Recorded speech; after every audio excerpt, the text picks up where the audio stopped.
Alors, parlez-nous un peu de l'objectif de cette activité. Oui, l'objectif de cette activité est quand même de renforcer les capacités des participants constitués de journalistes, de communicants et d'élus sur vraiment les nouveaux enjeux du développement territorial. Depuis le lancement de la réforme de l'acte 3 de la décentralisation, c'est vrai qu'il y a des actes qui ont été posés, il y a des choses qui marchent, il y a des choses qui ne marchent pas. Aujourd'hui, l'évaluation de l'acte 3 a été faite, mais jusque-là, ça n'a pas été rendu public. Alors que le citoyen sénégalais a le droit de savoir cette politique aujourd'hui, quels ont été les résultats de cette évaluation, parce que la politique de décentralisation est quand même destinée aux citoyens sénégalais. Raison pour laquelle nous nous sommes dit qu'aujourd'hui, on va poser le débat sur les enjeux actuels du développement économique territorial, mais également renforcer les capacités des participants, parce que le constat qu'on a fait, c'est que depuis le lancement de la réforme, il y a le principe de la participation citoyenne qui est érigé et qui est quand même dans le nouveau code général des collectivités territoriales, mais l'applicabilité sur le terrain est très faible.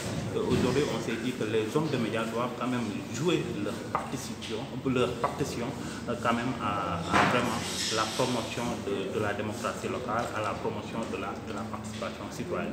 C'est quand même l'objet de cette activité qui se tient aujourd'hui à Dakar. Et aujourd'hui, quand on parle de démocratie locale, c'est quand même le lieu pour nous de nous indigner par rapport à cette folle proposition du HCCT consistant à vraiment proposer au chef de l'État la désignation du maire de Dakar. Aujourd'hui, on est en 2020.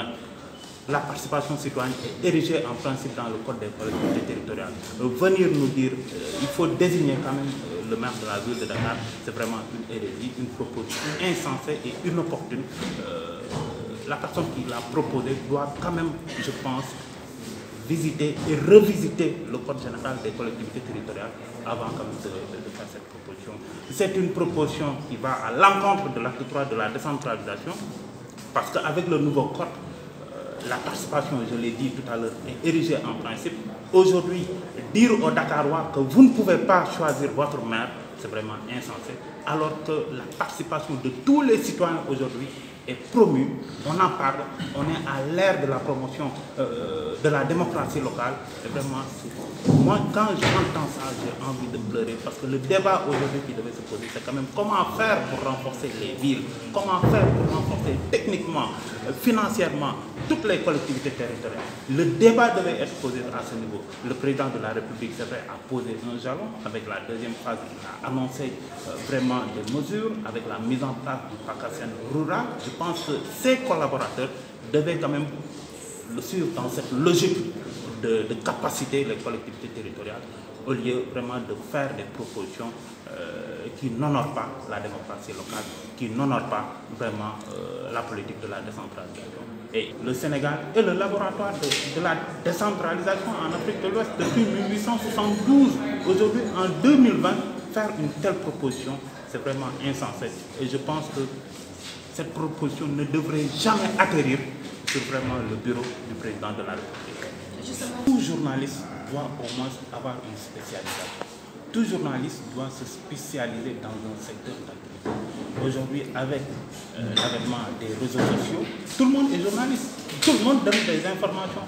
Alors, quelle doit être la particularité des journalistes professionnels à ceux qui sont dans les réseaux sociaux et qui vraiment partagent toutes sortes d'informations? Le journaliste aujourd'hui, je pense que ce qui doit le particulariser, c'est vraiment le traitement qu'il fait de l'info qu'il reçoit.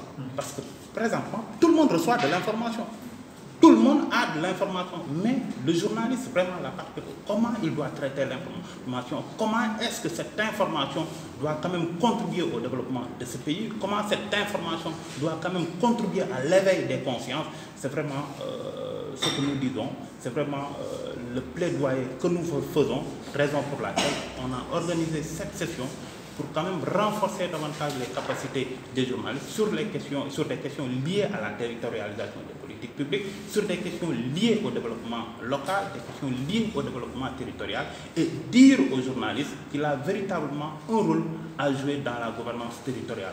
Et le constat, nous l'avons dit tout à l'heure, le journaliste, quand il parle souvent du fonctionnement de la collectivité territoriale, c'est parce qu'il y a des litiges, il y a des scandales, etc. Alors qu'il y a des choses beaucoup plus importantes qu'il faudrait pu faire pour quand même éviter même ces scandales, contribuer à éviter ces scandales-là. C'est pourquoi nous avons pensé que tout journaliste doit avoir une spécialisation pour un meilleur traitement des informations.